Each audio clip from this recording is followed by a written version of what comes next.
Bienvenidos al Sur, taller literario. Este es el cuarto video en el que leemos y comentamos este libro titulado Cómo no escribir una novela. Como imaginarán por el título, es un libro de consejos para escribir una novela, pero que va por la negativa. Nos dice lo que no debemos hacer, con mucha ironía, mucho sarcasmo. La verdad que, aparte de didáctico, es bastante gracioso, simpático. Nos ayuda a veces a sacar ese drama de escribir un texto largo, sobre todo, o esas ínfulas de artista. Con esto no estoy queriendo decir que no nos debamos tomar muy en serio el texto que escribimos. Lo que a veces nos deberíamos tomar menos en serio es a nosotros mismos, ¿no? Pero bueno. Segunda parte, los personajes. Lo que habíamos leído en los otros videos tenía que ver con la trama. Ahora vamos con los personajes y vamos a ver qué nos dicen los autores, que tienen acá una especie de epígrafe, supongo, que dice: ¿por qué me odia la gente?, se preguntó Flavio. Si estoy cachas, los españoles esto lo saben, cachas es musculoso, ¿no? Soy rico y tengo todos los discos de Bob Dylan en vinilo. Y acá empieza el texto en sí.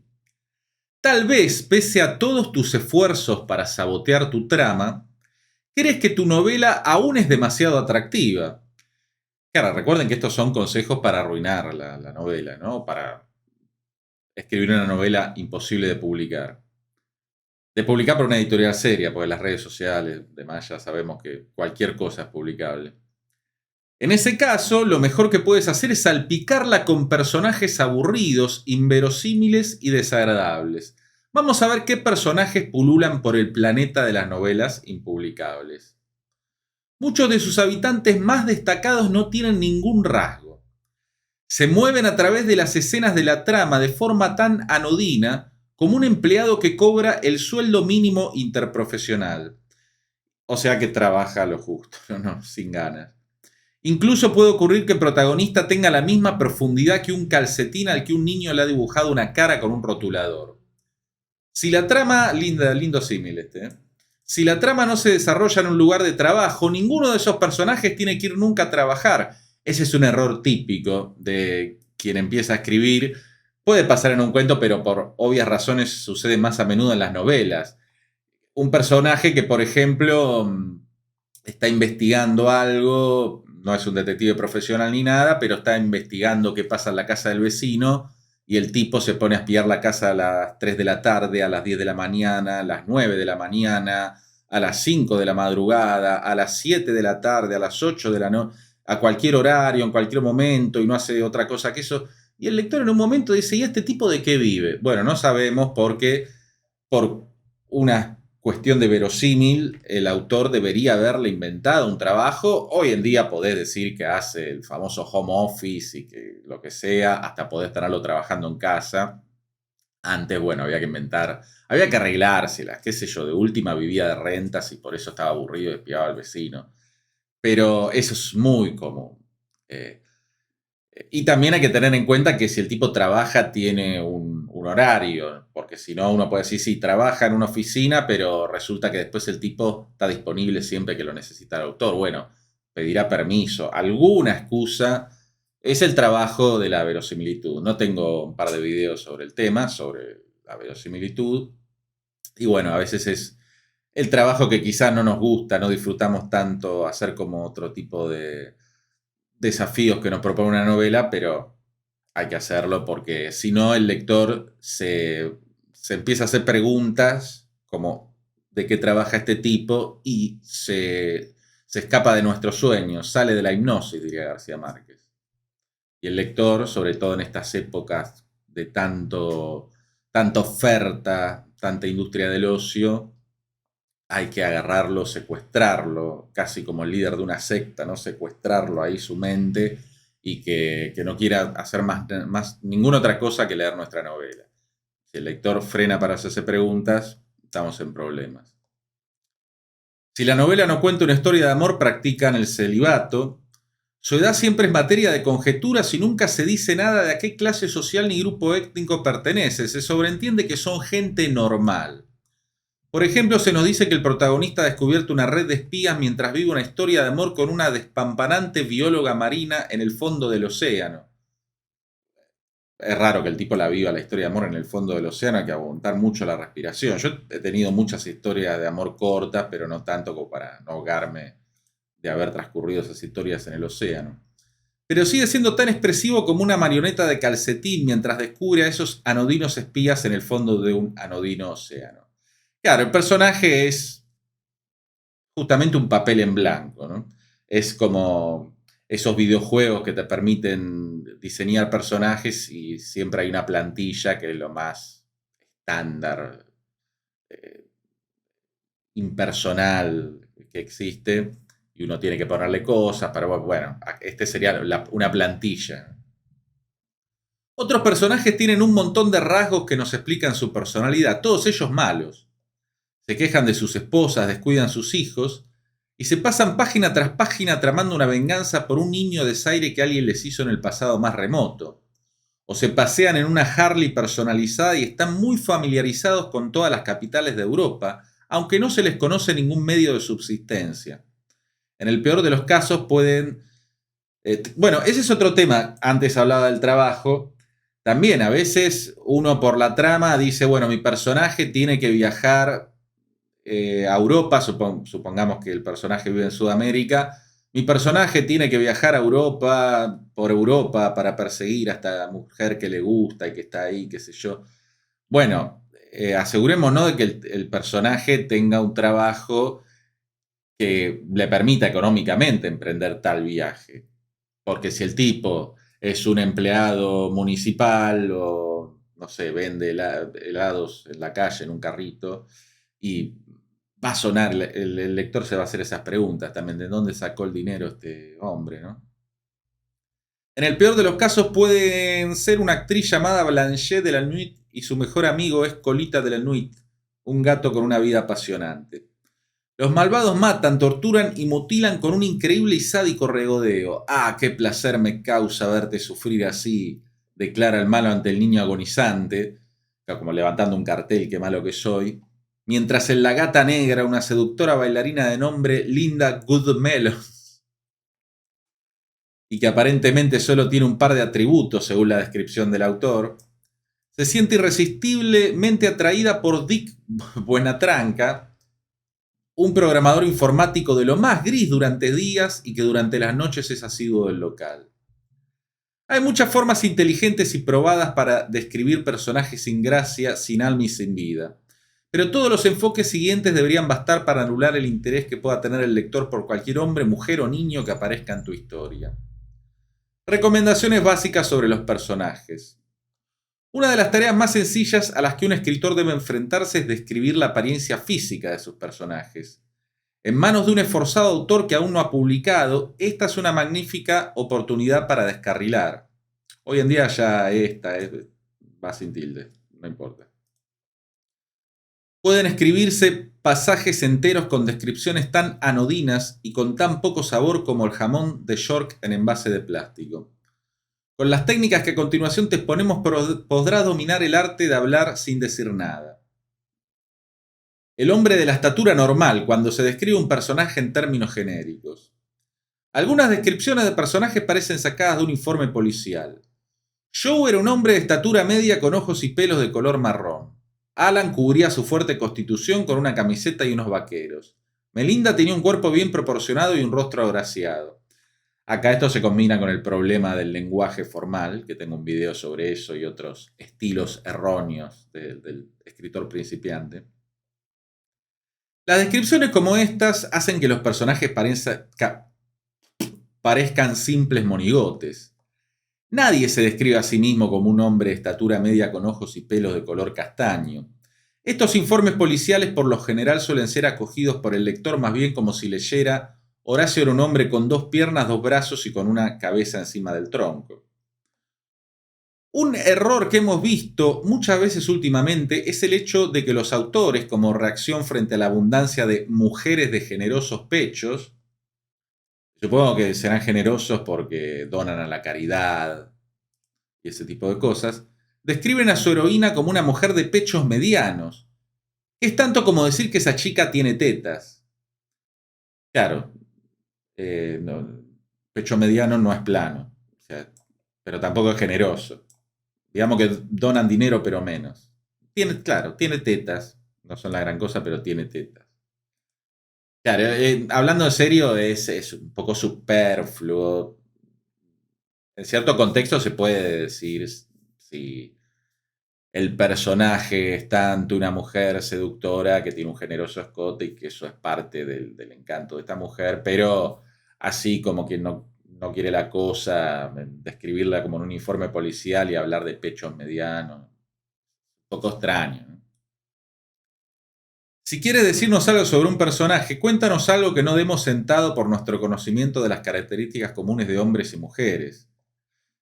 Claro, algo, digamos, que tiene que ser un rasgo saliente. Digamos, si un tipo mide 2 metros 10, bueno, eso no solo es un rasgo saliente, sino que está condicionando su vida, porque el tipo seguramente va a tener muchos problemas con esa altura para acomodarse en transportes públicos, para conseguir ropa, etcétera, etcétera. Ahora, que un tipo mida entre unos 72 y unos 80, si es muy peticito, también puede llegar a tener. Creo que por ahí va, ¿no?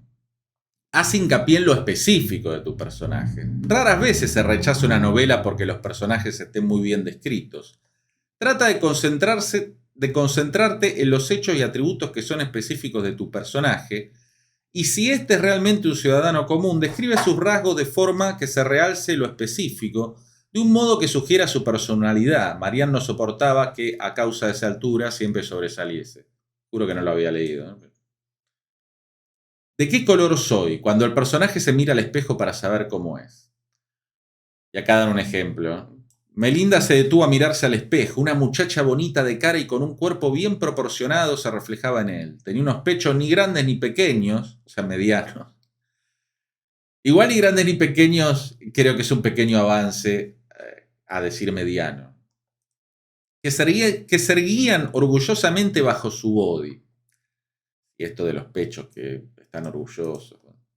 Se atusó alegremente su cabello de color platino y decidió que Joy sería idiota si la dejaba escapar. El lector quiere saber qué aspecto tienen tus personajes, pero ¿cómo puede un autor suministrar la información sobre la estatura, el peso y el color de la piel de un personaje? Muy fácil, basta con que el personaje se mire en el espejo. Me está dando alergia tanto usado de esta manera.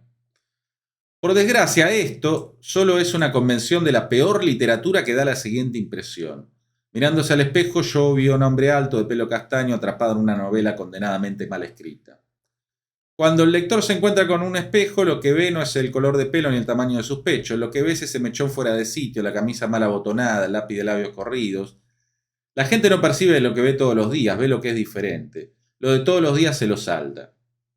Igual es cierto que quizás este no es el mejor ejemplo, porque si la chica está por asistir a una cita, bueno, va a ver igual lo lindo que tiene, porque da la impresión de que se quiere dar confianza a sí misma, ¿no? Entonces, uno antes de una cita se ve al espejo para ver lo lindo que es y cómo la otra persona no va a poder resistirlo. Yo por eso en casa no tengo espejo, ¿no?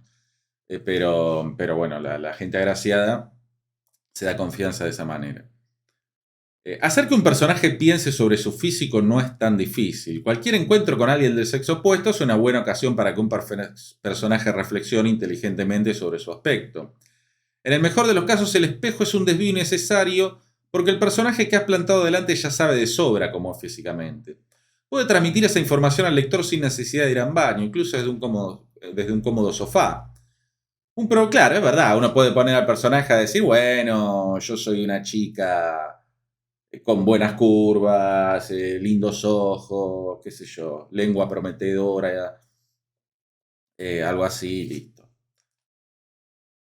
Porque claro, se ve muy artificioso, ¿no? Igual, insisto, no es el mejor ejemplo, y eso que ellos suelen elegir ejemplos bien contundentes y a veces exagerados, porque esto me lo puedo llegar a comprar más si le sacáramos el lenguaje formal, ¿no? Pero si ella se dijera, las tetas seguían en su lugar, y las manos de Joe, las que seguro no iban a poder seguir en su lugar eran las manos de Joe, ¿no? Algo así, mejor, ¿no? Pero me la podría comprar esa escena. Eh, Como hemos... Bueno, me salté un poco, no importa. Como hemos indicado antes, la mayoría de la gente piensa en su aspecto con determinados sentimientos, con disgusto, con engreimiento o con la clara determinación de apuntarse a un gimnasio. Del mismo modo piensan en el aspecto de otras personas casi tan a menudo como piensan en ellas y sin necesidad de un recordatorio visual. En la mayoría de los casos, cuando hace su aparición un nuevo personaje, no hay ninguna necesidad de que el otro personaje lo describa allí mismo mentalmente, recuerda que lo está viendo. Si tienes dificultades para introducir una descripción física, utiliza los recursos más habituales para pensar en el aspecto de alguien que existe en la vida real. El personaje puede imaginarse a su pareja con deseo, a su madre preocupándose por su salud o a su jefe con fastidio. Sí, esto también es interesante a veces vincularlo con el carácter de los personajes, ¿no? Vio al repulsivo de su jefe sonriendo y esa papada que le colgaba como una foca y se le movía como una foca aleteando, ¿no? Eh, Eso está bueno también. Por no simplemente que piense mi madre. Pero bueno, pero puede pensar, se me ocurre otro ejemplo positivo. Pensó en su madre con, voy a usar un cliché, pero con las manos gastadas de tanto trabajar en la casa y en que con este nuevo trabajo podría comprarle un sillón para que descansara su espalda antes que se le convirtiera en una joroba o se le terminara de convertir en una joroba, ¿no? Dando a entender que está ya un poco jorobada, digamos, o inclinada, no me sale la palabra. Y ahí estoy describiendo, pero también estoy hablando de los deseos del personaje que está pensando en la madre y también de la situación de la madre y de la culpa que puede sentir él por la situación de la madre. Bueno, estoy haciendo varias cosas al mismo tiempo, ¿no? Esto de ponerse simplemente a describir un personaje como en un informe, aun si se hace con palabras menos formales, más literarias, entre comillas, con más gracia, no suele ser lo mejor. Está bueno que suceda por algo o en relación a algo esa descripción. Bueno, otro apartado. Como los de la tele, el patrón de los famosos. Cuando Mark era joven, la gente le decía que se parecía a George Clooney. Ella lucía regia como una actriz de los años 30, un poco a lo Marlene de Dietrich. Melinda recordaba una Halle Berry un poco más oscurita. Habitualmente esto no funciona porque si pones una foto de George Clooney en la cabeza del lector, las impresiones previas que tiene el lector... ¡Ay, basta de esto! Dios. Las impresiones previas que el lector tiene, repetí, el lector, no sé si traductor, repetí, el lector, que tiene el lector sobre George Clooney difuminarán cualquier personaje que intentes retratar. Claro, si vos decís se parecía a George Clooney, quedó George Clooney. Listo. Aún es peor jugar la carta de que si quito que si pongo. No voy a hacer chistes groseros sobre eso. Una Julia Roberts bajita, un poco menos guapa que Julia Roberts. Una Julia Roberts con rasgos asiáticos. Porque el lector tendrá que romperse la cabeza para visualizar a tu personaje. Claro, Julia Roberts bajita vaya y pase, pero un poco menos guapa, bueno, ¿cómo sería el asunto? Una Julia Roberts asiática ya se complica todavía más. Este recurso es adecuado si tu personaje se parece a Julia Roberts, pero cuando la describa, describe los rasgos de Julia Roberts sin mencionar en ningún momento a Julia Roberts, pero lo que se dice en ningún momento. Claro, te estás basando en un famoso, pero no lo decís. Mucha gente quizás no sabe ni quién es Julia Roberts porque pasó de moda hace bastante tiempo, usen Google. El pase de modelitos, cuando lo más importante es la ropa. Joe, ven a conocer a Wanda, dijo la anfitriona. Joe se quedó mirando a Wanda con evidente interés. Ella llevaba un vestido corto de color azul con hombreras en punta y unas sandalias de pedrería de color azul a juego. Un fino collar de plata completaba el conjunto. A Joe le gustó de inmediato. Ya le gustó la ropa, ¿no? Le estrechó la mano y percibió la mirada apreciativa de Wanda. Él llevaba su blazer gris marengo. Describe la ropa, ¿eh?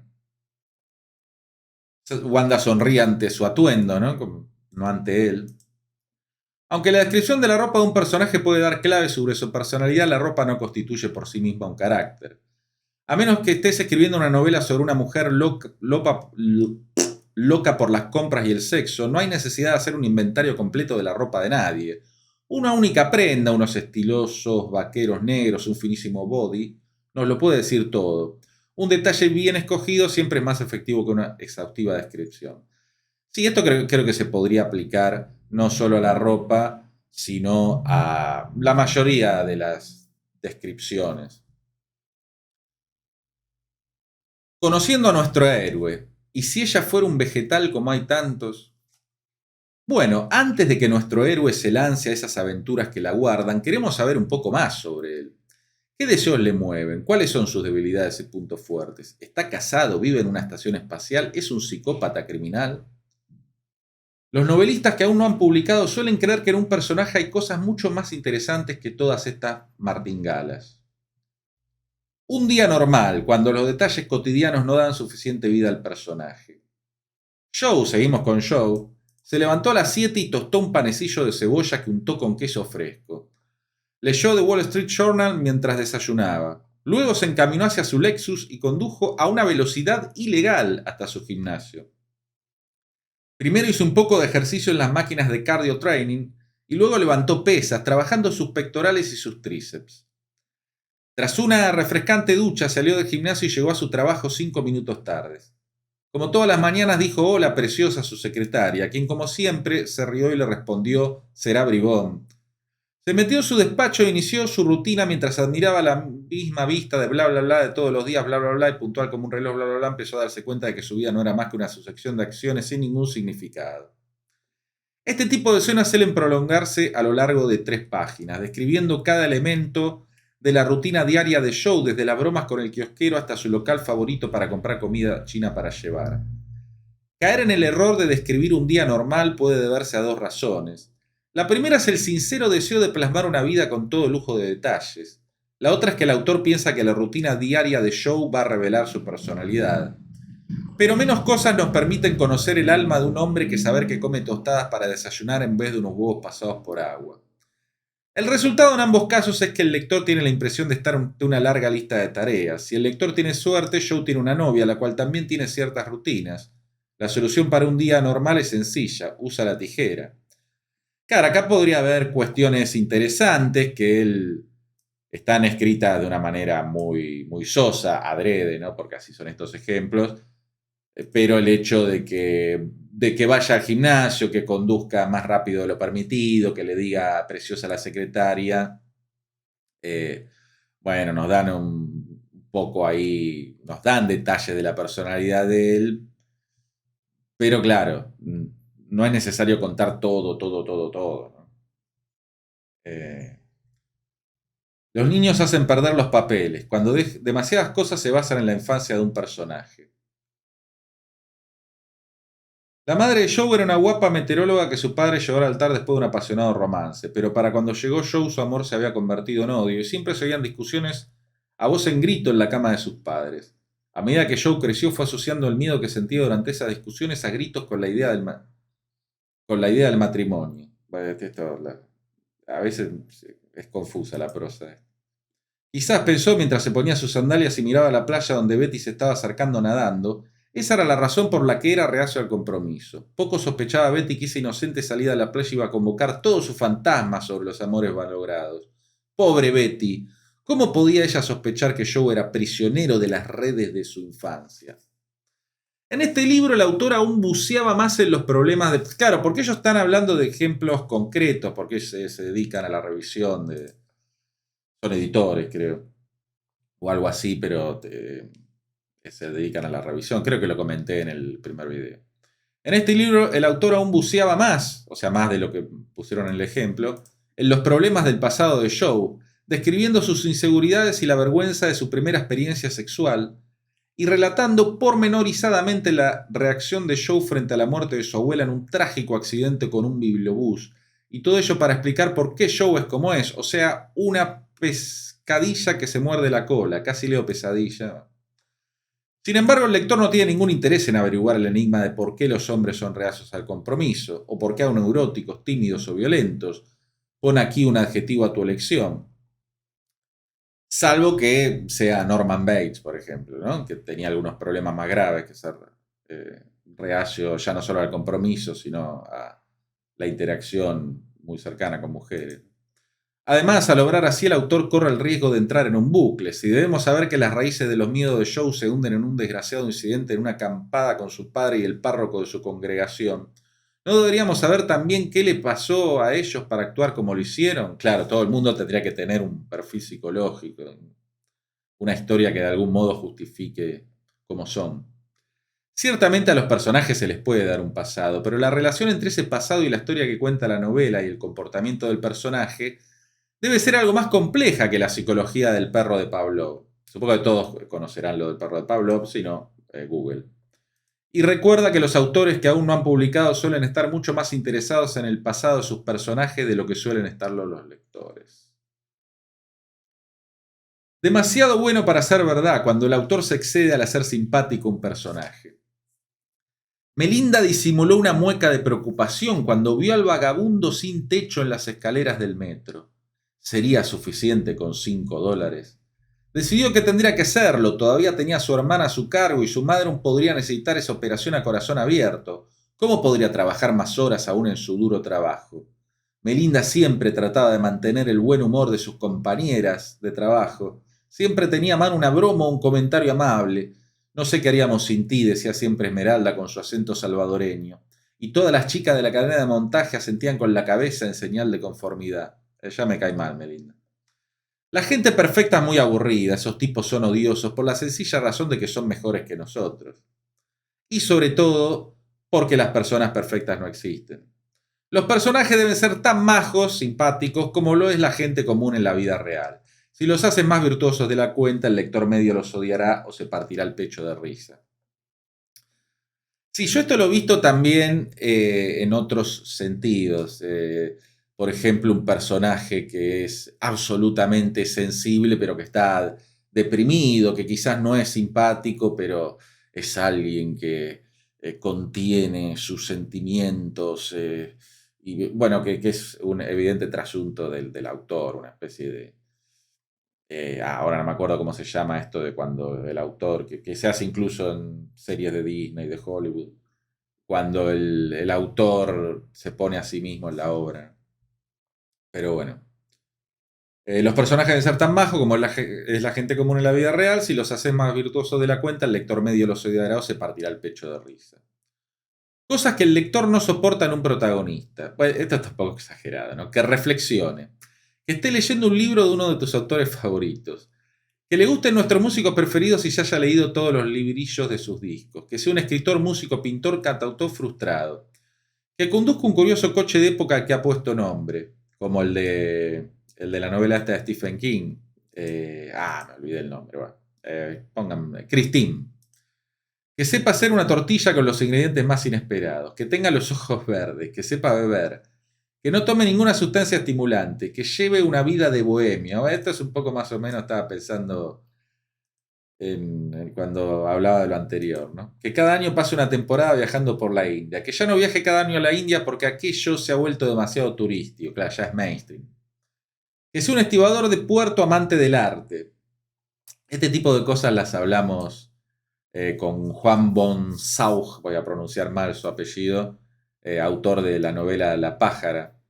En un video reciente, entre 1.000 millones de cosas, hablamos de esa también, de que a veces para romper un cliché se va a la extravagancia, ¿no? No digo que los estibadores de puerto no puedan no puedan leer un libro alguna vez en su vida, no puedan ver un cuarto, no puedan ir desarrollando alguna inquietud, pero claro, esto tiene que estar muy bien justificado, ¿no?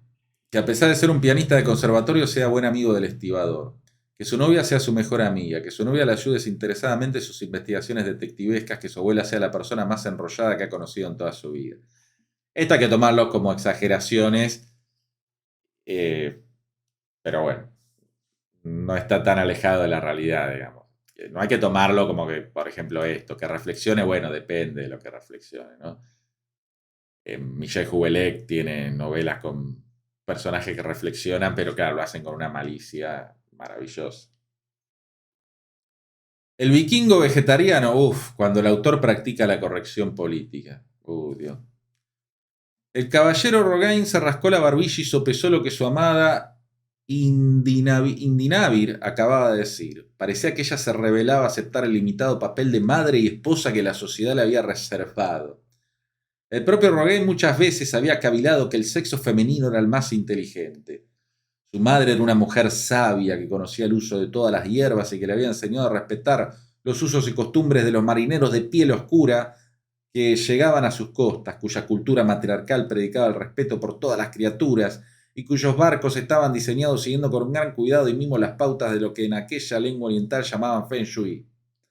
Los personajes de ficción suelen tener más ideas políticamente correctas o valores de la New Age que las personas de la vida real, igual que la gente de Hollywood, que bueno, interpretan personajes de ficción y cada vez se parecen más a personajes de ficción y viven en un mundo de ficción, ¿no? Esto no es una crítica a las ideas de izquierda o progresistas. Una novela con personajes de derecha cavilando sobre la importancia de los incentivos de la libertad de mercado puede ser igual indigesta. Esto lo hablamos en algún video de literatura e ideología. Estas reflexiones políticas son especialmente funestas cuando el personaje, como hemos visto en el fragmento, vive en un tiempo y lugar muy lejanos, donde esas actitudes que se describen simplemente no existían. Claro, acá es el autor culposo por el rol de la mujer en esa época, destruyendo el verosímil, dinamitándolo por completo y haciendo que, bueno, un personaje que no había leído a Simone de Beauvoir seguramente porque faltaba mucho para que publicara algún libro, piensa cosas que por una cuestión de época no va a pensar. Un problema relacionado con este es la reciente moda de presentar personajes homosexuales en novelas históricas. Vale, puede ser, pero no lo uses para demostrar la tolerancia de los demás personajes, tolerancia que en absoluto tenían. Además, es mejor que refrenen las observaciones sobre esa forma tan grácil que tiene ese samurái gay de caminar o lo muy interesado que está en la ropa. ¿Quién quiere a mi gatito, el dichoso gato? Tragalbadas salió a rastras de su escondite favorito bajo el sofá y lanzó un maullido interrogativo. Melinda dijo: ¿Al señor le apetece su comidita? El menino pareció entrecerrar los ojos en señal de aprobación. Todo su porte decía que era el amo y el niño mimado de la casa. Su suave y esponjosa cola se agitó en el aire y sus bonitas y suaves orejas se echaron ligeramente hacia atrás con impaciencia. Ya sabes que solo vivo para servirte, dijo Milena, riéndose, arrepentida de nunca haber establecido una relación real con un hombre. En muchas novelas una mascota debe destacar tanto como una butaca, excepto si el gato encierra un misterio.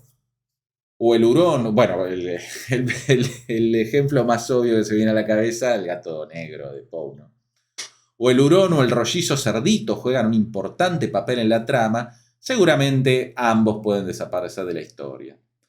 Más importante aún, el truco de darle una personalidad a esa mascota para hacerle más simpática no funciona. Ver cómo alguien arrulla un aburrido gato casi nunca tiene nada de simpático, a menos que la mascota sea un elemento principal de la historia, ese sagaz personaje que resuelve todos los crímenes. En una época estaban de moda las películas con perro detective o alguna que otra hubo. Limita su presencia una frase o elimínala. Sí, está bien que, por ejemplo, si uno tiene una novela con muchos personajes y esos personajes aparecen en sus casas o departamentos, sería raro que ninguno tuviera una mascota, entonces, bueno, se puede hacer aparecer, pero listo, ¿no? Si en tu novela sale un gato, por el amor de Dios, ni se te ocurra, bueno, esto lo vamos a saltear, porque es más joda que otra cosa. Tantas desgracias cansan cuando el personaje está más allá de la salvación. Desde que Melinda Ascos había dejado la universidad para cuidar de su madre enferma, había luchado contra la depresión. Todos sus amigos le habían dicho que dejara que su madre se cuidara sola. Después de todo, la señora Ascos era alcohólica y con ella Melinda solo había conocido malos tragos, ¿no? Malos tratos y una larga serie de padrastros borrachos que habían usado a la niña para dar rienda suelta a su rabia y su lujuria. Es la profesión de los padrastros borrachos. Esa. Pero Melinda no podía cortar los lazos que le unían con su desdichado pasado. Y ahora que su madre había... Claro, estas también son las típicas expresiones. Melinda no podía cortar los lazos que la unían con su desdichado pasado. Esto es cuando el novelista se pone, en lugar de mostrar que Melinda no puede cortar los lazos que le unen con su pasado, se pone en terapeuta, se pone a hacer un diagnóstico del personaje, ¿no? Eso es terrible. Y ahora que su madre había muerto, dejándole las astronómicas deudas que la habían arruinado, Melinda tenía que luchar para sobrevivir. Había esperado que los antidepresivos que le había prescrito su psiquiatra le permitieran trabajar como trabajaba todo el mundo, pero en vez de eso había engordado 40 kilos. Bueno, por ahí se puso a trabajar en una panadería, ¿no?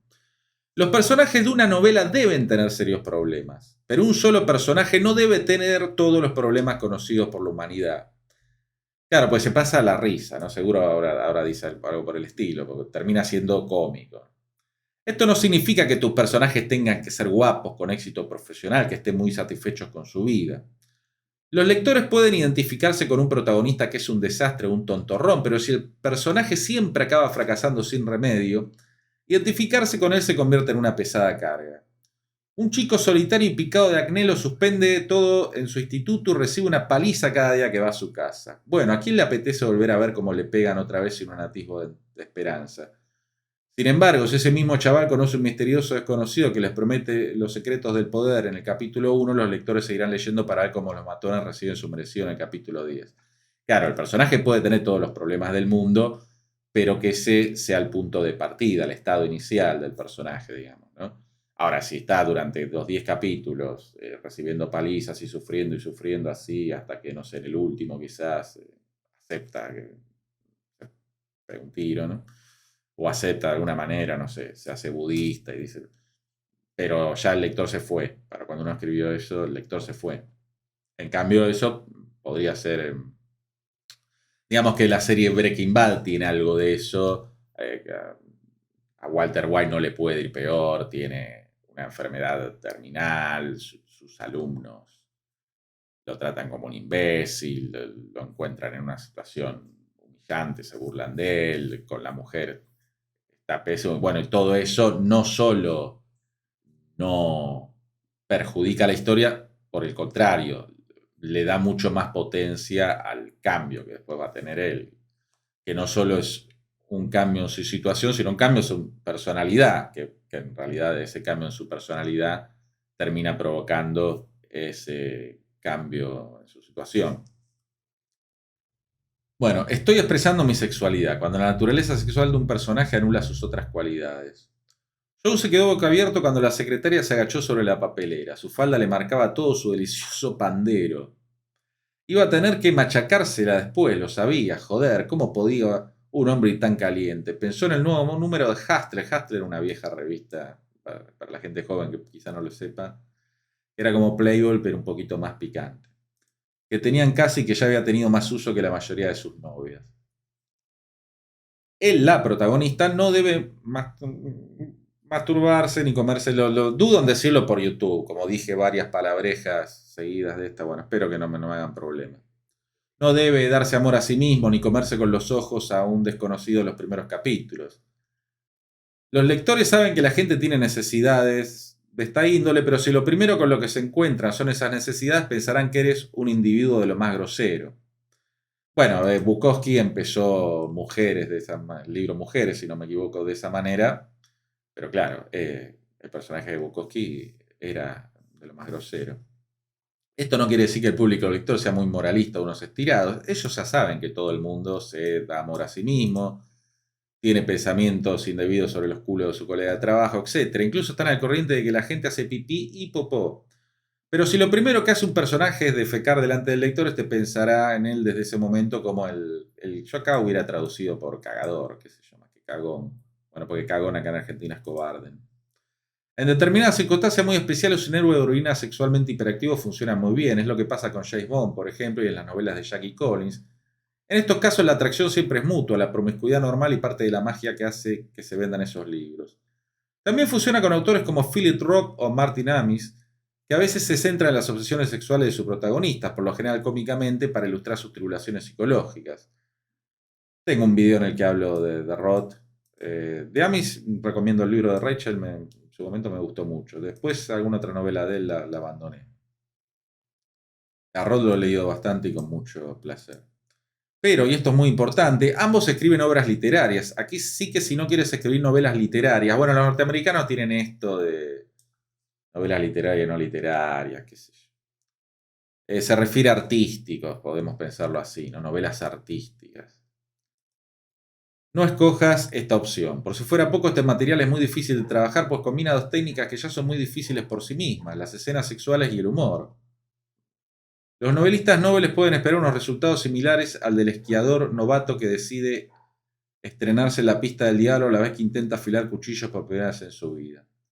Por último, que puede ser parte del trabajo de un novelista explorar audazmente los rincones más oscuros del alma humana, si lo que encuentras ahí es una especie de ser que no ha evolucionado en ningún otro lugar de la Tierra, no solo los lectores no se identificarán con ese personaje, sino que también dejarán el libro y se pondrán a especular sobre la participación del autor en cualquiera de esos comportamientos tan raros que ha descrito. O sea, van a pensar que el degenerado es el autor, ¿no? Los amigos y otros secundarios. Llegados a este punto, si tu protagonista es un mero monigote, o aún mejor, aún mejor porque son consejos para escribir mal, ¿no? Un sujeto directamente repulsivo, lo que toca ahora es llenar su mundo y su dormitorio con personajes apenas esbozados y de los más plastas. Mi colega me conoce mejor que yo mismo, cuando se introduce el personaje de un amigo sin motivo ni razón. El teléfono sonó y Melinda fue corriendo a cogerlo. Era su mejor amiga, Jonquil. Hola, monstruita, la saludó su vieja amiga. Oh, Jonquil, gritó Melinda con alegría. Hace 2 días que no me llamas. Sí, ya sé que no solemos pasar tanto tiempo sin hablar, dijo Jonquil. Esto también es dar información que evidentemente están dándole esa información al lector con los diálogos, ¿no? Y se nota, ese es el problema. Tú eres de esa clase de personas que necesitan mucho contacto. Sí, pero eso me hace ver que últimamente he estado baja de ánimos. Oh, tienes que volver a ser la que eras. Ya sé que has estado ligada hasta las orejas con ese trabajo. Lo que necesitas es una vueltecita con Jonquil. Jonquil o con un Jonqui. Melinda pensó en las muchas veces que Jonquil le había levantado el ánimo cuando salían juntas. Melinda siempre había sido una chica tímida, la más parada de las dos. Mientras Jonqui, mucho más desenvuelta, siempre era la reina de las fiestas. Jonquil la llevaría a la terraza del Empire State Building o a comer a su último restaurante italiano favorito, Corleones. O verían una peli para chicas en el DVD mientras comían un helado. ¿Qué habría hecho ella todos esos años sin Jonquil? Por lo común, esa escena de arriba se prolonga durante 5 páginas de simpáticas conversaciones entre Melinda y Jonquil para asegurarse de que el lector capte la simpática relación que tienen. Melinda cuenta una larga historia sobre los buenos ratos que han pasado, olvidándose aparentemente de que Jonquil aún está al teléfono. Y ahí empieza el viaje de Jonquil, donde el lector es arrastrado por una larga lista de lugares donde han ido ambas, las cosas que han comprado y los originales cócteles que han consumido. Si el personaje Joe, su amigo será Jimbo, y ambos irán a ver un partido y pedirán una pizza, o el autor los mostrará haciendo otra cosa que no sea ver un partido de algo para demostrar que no son los típicos amigotes. Aún es peor cuando a Jonquil le sigue Maggie, a la que sigue Úrsula, porque Melinda tiene más de una amiga, y cada una de esas amigas nos muestra una faceta completamente distinta de Melinda. La otra alternativa no es mucho mejor, el entorno clónico, cuando los amigos son una masa indistinguible. Después del trabajo, Buddy decidió pasarse por la casa de Eddie para ver qué estaban haciendo sus amigos. Aparcó y abrió la puerta de la calle con su llave. Estarían todos en la leonera de Eddie mirando el partido, sin duda. Subió por las escaleras y se encontró todo el mundo sentado viendo el partido. Buddy, gritó Ralphie desde el otro lado de la habitación. Me alegra verte, Buddy, dijo Eddie echándole un rápido vistazo. Hola, Buddy, dijo Billy alzando una mano sin quitar los ojos de la tele. ¿Alguien quiere otra cerveza?, preguntó Buddy. Yo me tomaré otra, respondió Ralphie. Yo también, dijo Eddie y cogió la lata que le alcanzaba a Buddy. Sí, no estaría mal otra cervecita, dijo Billy. Buddy se sentó en el sofá, había empezado otro fin de semana. Si tu protagonista va a tener más de un amigo, deben servir para más de un propósito y tener personalidades distintas. Y lo más importante, el lector debe diferenciarlos por algo más que sus nombres. Por lo general, si se puede hablar de esos amigos de una forma colectiva, los amigos, los colegas, la peña, sin que la trama se resienta por ello, no hay necesidad de personalizar a más de uno. A menos que esos amigos hagan avanzar la trama, Buddy y Melinda tienen que escoger entre conservar a sus amigos o firmar un contrato con una editorial. La animadora, cuando un secundario solo está para admirar al protagonista. No sabes lo que te añoraré cuando me vaya, Melinda, dijo Efímera, la chica que había enviado la agencia de trabajo temporal. En estas 7 horas que hemos pasado juntas me he divertido como hacía tiempo que no me divertía. Trabajar para una ETT es muy absorbente. Oh, eso se lo dirás a todas, bromeó Melinda. Esto es decir, dijo, no, el lector no es imbécil, sabe que es una broma, bromeó Melinda. A Efímera le llevó unos segundos captar la broma, encima lo dice acá de nuevo, y entonces prorrumpió en carcajadas. Yo creo que en mi vida usaría esta palabra. En carcajadas. Sus ojos brillaron con admiración y regocijo cuando dijo: no solo eres guapa, además tienes sentido del humor. Sí, es una pena que tengas que volver a la dimensión desconocida de los trabajos temporales, dijo Melinda. La dimensión desconocida de los trabajos temporales, qué ocurrente eres. Bueno, se entiende, ¿no? Actúa como ciertos periodistas con ciertos políticos, cuando esos políticos los han adornado previamente.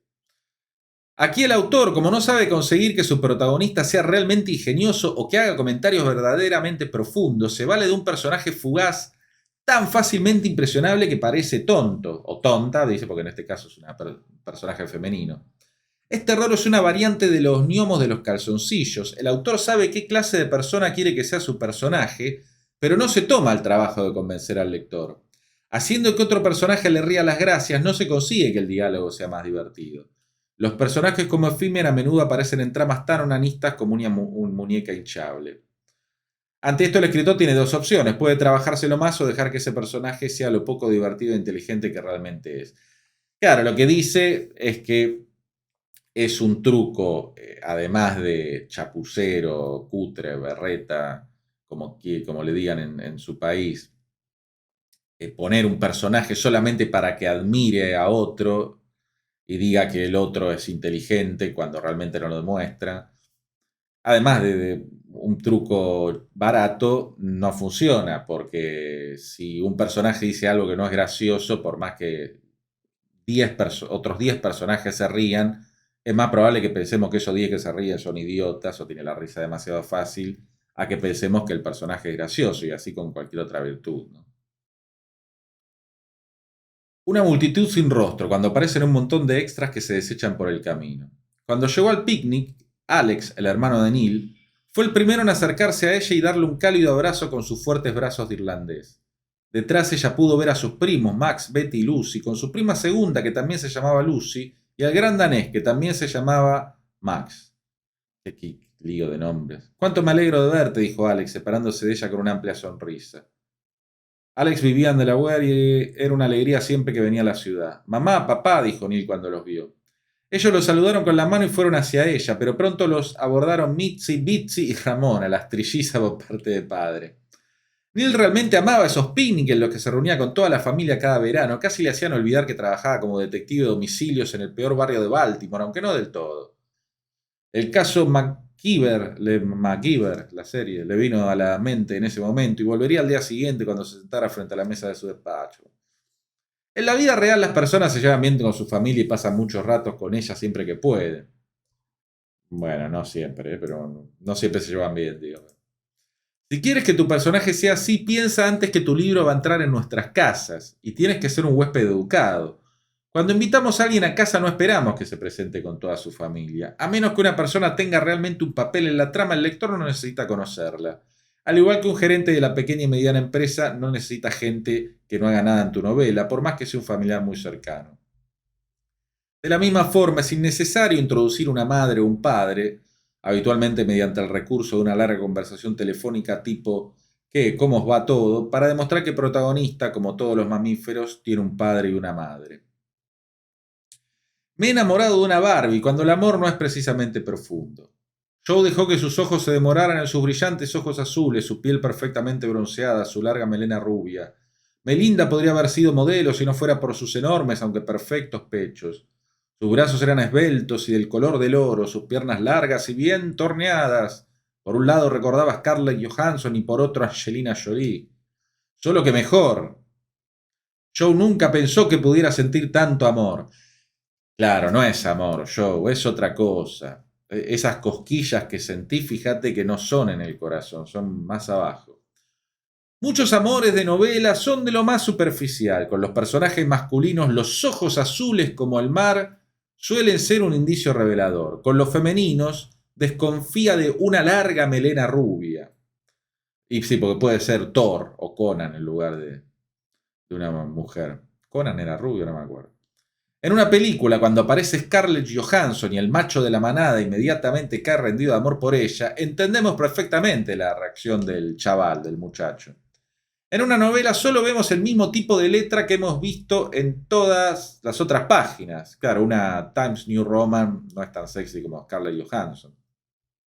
La más apasionada y elocuente descripción de Angelina Jolie desnuda no tendrá el impacto que tendrían 5 segundos de la filmación más defectuosa de Angelina Jolie desnuda. Y aunque millones de años de evolución pueden habernos programado para que valoremos el tamaño, aún no han conseguido que reaccionemos igual ante el tamaño de la tipografía. Peor aún, también instintivamente nos suelen caer mal los personajes, incluso del sexo opuesto, que son de una belleza ideal. Esto no quiere decir que los protagonistas de tu historia de amor no puedan ser guapos, solo que han de tener alguna cualidad que los haga dignos de ese amor, aunque solo sea una. Bueno, sí es una, que son guapos. A la gente guapa hay que amarla. En vano, pero hay que amarla. Recuerda, rubia, morena, pelirroja no son adjetivos que describan personalidades. Bueno, lo que está diciendo básicamente es que a veces se intenta describir una historia de amor cuando se está describiendo, hablando mal y pronto y en argentino estricto, una calentura. Que ella es hermosa, él es hermoso y van y se revientan en la cama. Todos los hombres son iguales, todas las mujeres también, cuando todos los personajes solo responden a su estereotipo sexual. Melinda recogió el periódico deportivo de Joe manchado de cerveza torciendo el gesto, y en su lugar puso una vela que desprendió un perfume a frambuesas con sacarina. Cuando ella se sentó un pufús para disfrutar de su catálogo de zapatos de novia, se preguntó si él se acordaría de llamarla para celebrar su tercer aniversario de novios. Mientras tanto, en la otra punta de la ciudad, Joe le guiñó un ojo de los más taimado a la camarera menor de edad, sacando el troglodita que llevaba adentro. Aprovechándose de la ausencia de Melinda, pidió una doble de cerdo gigante con ración extra de colesterol. Bueno, sí, estereotipos, ¿no? Estereotipos de lo peor de hombres y mujeres. Esta historia de amor viene a ser una guerra de los sexos a base de clichés. Ella siempre está diciendo tenemos que hablar, la peor pesadilla de un hombre. No sé si la peor o la segunda. Quizá, no, sí, está bien, es la peor, porque una que le compite muy de cerca es y casi inversa en algún punto en sus manifestaciones cuando uno le pregunta a una mujer está callada, inusualmente callada, y uno le dice ¿qué pasa? La mujer dice nada, con expresión seca. Ese nada significa pásate todo y vas a morir. Pero es peor porque no sabes cuándo. En fin, disculpen. Me vinieron algún recuerdo de Vietnam, siempre tiene uno. Ella siempre está diciendo tenemos que hablar, la peor pesadilla de un hombre. Él prefiere ver el partido y ese es el único rasgo de su personalidad. Las observaciones ocurrentes sobre la diferencia entre hombres y mujeres pueden estar muy bien, pero es mejor que los personajes se aparten de los clichés más manidos para que convenzan al público. En la vida real las parejas se unen y se pelean por un millón de razones diferentes. Las causas de divorcio son tan distintas distintas e interesantes como los cristales de un calidoscopio. Esfuérzate para que tu historia de amor tenga alguna posibilidad de ser interesante. Las cosas que hacen juntos, sus bromas privadas. Dedicándole un poco de tiempo puede describir una relación lo suficientemente singular para que la gente le interese y que el editor que está considerando tu novela no vea en ella el típico episodio de una serie casposa con escenas de matrimonio. Claro, yo no he escrito muchas relaciones amorosas, o por lo menos no he desarrollado, ¿no? En textos este tipo de relaciones, pero claro, poner cosas típicas, está bueno ver, no solo pasa con la pareja, pasa también con las amistades que se empiezan a desarrollar un mundo paralelo, lenguaje paralelo, ¿no? Palabras que conocen ellos, un código, pequeñas cosas que hacen que no son las típicas de vemos una peli el viernes, ¿no? Algo de ella que le molesta a él, pero él lo tolera porque la quiere, y lo mismo pasa con ella, que le tolera las cosas a él. Bueno, eso puede o no explotar, pero que no sea todo genérico, ¿no? Lo típico de la típica discusión de que él está viendo el partido de no sé qué y ella eh, se queja porque él está viendo el partido, cosa que además seguramente hacía antes de que fueran novios, entonces, pero bueno. Y más que me merezco yo, cuando ese novio tan desconsiderado cae más simpático que la protagonista. Esto va a estar gracioso, supongo. De repente Melinda rememoró todas las veces que Joe le había fallado. Se olvidó de recogerle la ropa en la tintorería, no se lo pasó bien en la fiesta de su oficina, se durmió nada más acabar de hacer el amor y no se le veía muy conforme a la hora de ayudar a su madre a hacer la declaración de renta, y todo eso el día de su tercer aniversario. ¿Acaso ella tenía que recordárselo todo? ¿Y para qué le había comprado unas rosas rojas si a ella le gustaban las blancas? Después de todo eso, la verdad no le daba ningún apuro haberse acostado la otra noche con aquel cantautor de ojos azules. Jessie, pensó Melinda mientras tiraba por la ventana otro montón de ropa de Joe. Claro, uno evidentemente eh, lo que piensa es que Melinda es una hija de puta. Y Joe es un pobre tipo que tendría... digamos la verdad, uno piensa que tiene que ir Joe y pegarles un tiro a él y a este Jesse, aunque no tenga la culpa, ¿no? Y este es el indigno novio de la protagonista, un vivo ejemplo de todos los defectos de los hombres, y así lo verá todo el mundo, excepto algún lector cuerdo, en cuyo caso la suerte de Joe será para ellos un vivo ejemplo de todos los defectos de las creídas histéricas. El chico normalito al que una mujer mejor que él pone de patitas en la calle a menudo se gana las simpatías del lector. Los malos novios tienen que ser inequívocamente malos. Han de emborracharse todas las noches, han de apostar el dinero de su novia a las carreras de caballo, o han de decir que esos vaqueros te hacen muy gorda. Y sobre todo han de ser los primeros en ser infieles, o lo que la chica haga después de eso no cuenta. Una protagonista puede dejar un novio guapo pero pasmarote por un guapo desconocido con el que todo es fácil, pero ha de hacerlo con remordimientos, ni con alegría ni con sentimiento de revancha. La amable hija del carcelero, cuando un amoroso personaje aparece de pronto para surcir la trama. Inesperadamente Joe se animó. Al final del frío y húmedo corredor vio una chica de hermosas curvas. Debía ser la hija del guardia de la prisión. ¿Qué otra chica podría andar por allí tras caer la noche cuando todos los demás dormían?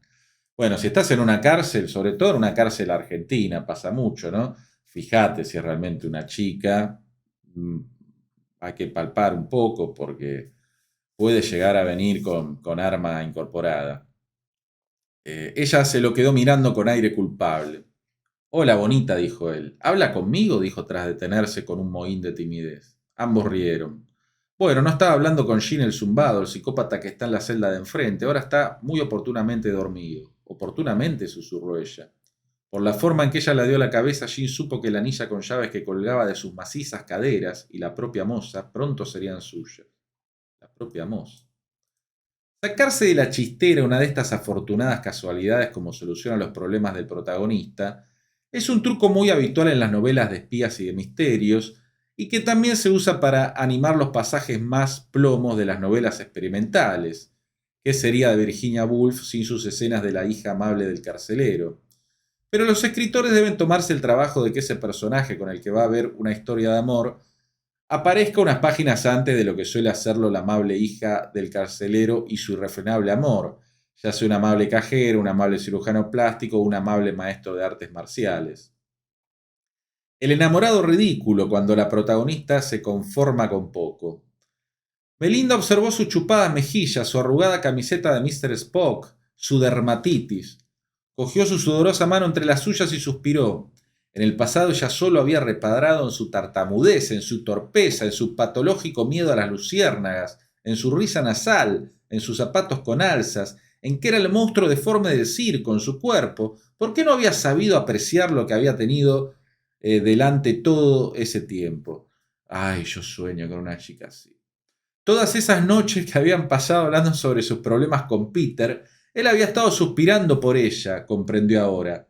Pancreas Jones siempre había sido su mejor amigo. ¿Podría hacer algo más? Nunca pasa eso en la vida real. Ni siquiera aunque el amigo sea más o menos lindo, no, no va a pasar. A los lectores les gusta que un aparente perdedor se lleve a la chica y pueden valorar que ese protagonista, pese a las apariencias, tenga una gran hondura de alma. Pero hay ciertos límites. El sapo debe transformarse en príncipe antes de la noche de bodas. Más sutil, pero igualmente patético, es el último tango con Santa Claus, cuando el atractivo sexual del chico brilla por su ausencia. Melinda observó el corpachón de Santa Claus, su vestido rojo brillante, su blanca barba. Cogió su regordeta mano entre las suyas y suspiró. Finalmente había dejado atrás las meras apariencias y había comprendido que Santa Claus, con su leal y generoso corazón, era su hombre ideal, no ese Blade de ojos azules y con unos abdominales esculpidos como una tableta de chocolate. Santa Claus siempre había sido su mejor amigo. ¿Podría ser algo más? No, de ninguna manera, en ningún caso y sin importar las circunstancias. No puede. El adorable personaje del mejor amigo quizás no es del todo desagradable, pero carece por completo de atractivo sexual.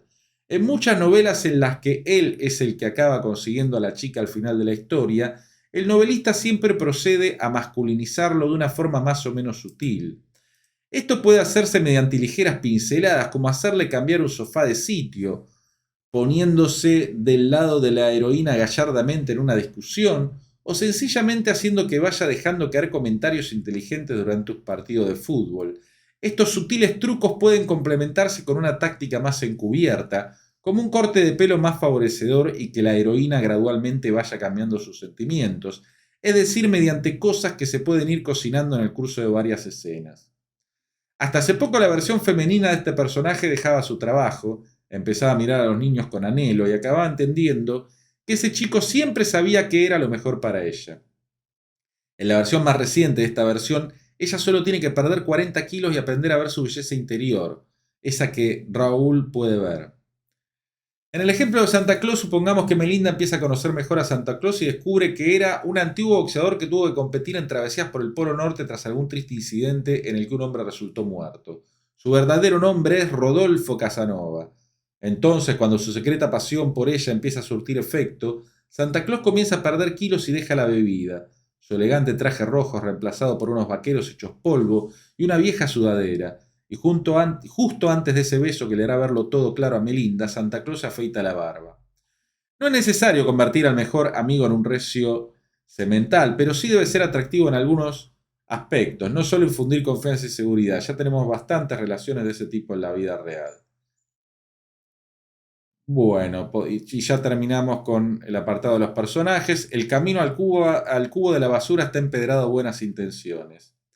Escribe de lo que realmente conozcas no es el mejor consejo para un escritor. Hicimos un video sobre esto.